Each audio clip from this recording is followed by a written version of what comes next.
അമ്പലവയൽ ഗ്രാമപഞ്ചായത്തിൽ ഭരണം നിലനിർത്താൻ ഇത്തവണ LDFന് വേണ്ടി കളത്തിലിറങ്ങാൻ ദമ്പതിമാരും രംഗത്തുണ്ട്. പഞ്ചായത്തിന്റെ 6-ാം വാർഡിലും 8-ാം വാർഡിലുമാണ് എടക്കൽ നഗറിൽ നിന്നുള്ള രഘുവും നിഷ രഘുവും ഒരുമിച്ച് ജനപിന്തുണ തേടുന്നത്.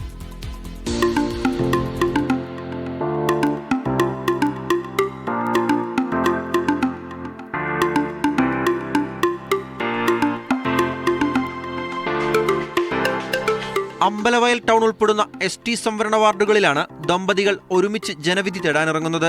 അമ്പലവയൽ എടക്കൽ നഗറിലെ രഘുവും ഭാര്യ നിഷയുമാണ് മത്സര രംഗത്തുള്ളത്.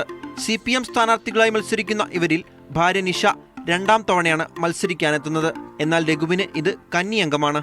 നിലവിൽ UDFന്റെ സിറ്റിംഗ് സീറ്റായ നീർച്ചാലിലാണ് രഘു മത്സരിക്കുന്നത്. ഞങ്ങൾക്ക് നല്ല ആത്മവിശ്വാസമുണ്ട്, പക്ഷേ ഏറ്റവും നല്ല സന്തോഷവുമാണ്. കാരണം വെച്ചാൽ ഒരു വീട്ടിൽ നിന്ന് 2 പേരെ മത്സരിപ്പിക്കാൻ പാർട്ടി തന്നൊരു ഏറ്റവും വലിയ സന്തോഷമായിട്ടാണ് കാണുന്നത്. ഇതുപോലെ തന്നെ ഞങ്ങൾ തുടർന്നും കൊണ്ടുപോകും. 2005-ൽ അമ്പലവയൽ ടൗൺ ഉൾപ്പെട്ട 5-ാം വാർഡിൽ നിഷ വിജയിച്ചിരുന്നു. വാർഡ് വിഭജനത്തെ തുടർന്ന് ഇത്തവണ മത്സരം കടുക്കുമെങ്കിലും വിജയം ഉറപ്പാണെന്ന് നിഷ പറയുന്നു. പാർട്ടി തന്നൊരു ചാൻസാണ്, അപ്പോൾ നമുക്കത് നിൽക്കണം. എന്തായാലും പൂർണ്ണമായി നല്ല ഭൂരിപക്ഷത്തിന് നമുക്ക് 2 ആളും ജയിക്കുമെന്നാണ് എൻ്റെ ഉത്തമ വിശ്വാസം. കോൺഗ്രസിൽ നിന്നുള്ള സിന്ധുവാണ് നിഷയുടെ മുഖ്യ എതിരാളി. മുസ്ലിം ലീഗിൽ നിന്നുള്ള സുരേഷാണ് രഘുവിനെതിരെ മത്സരരംഗത്തുള്ളത്.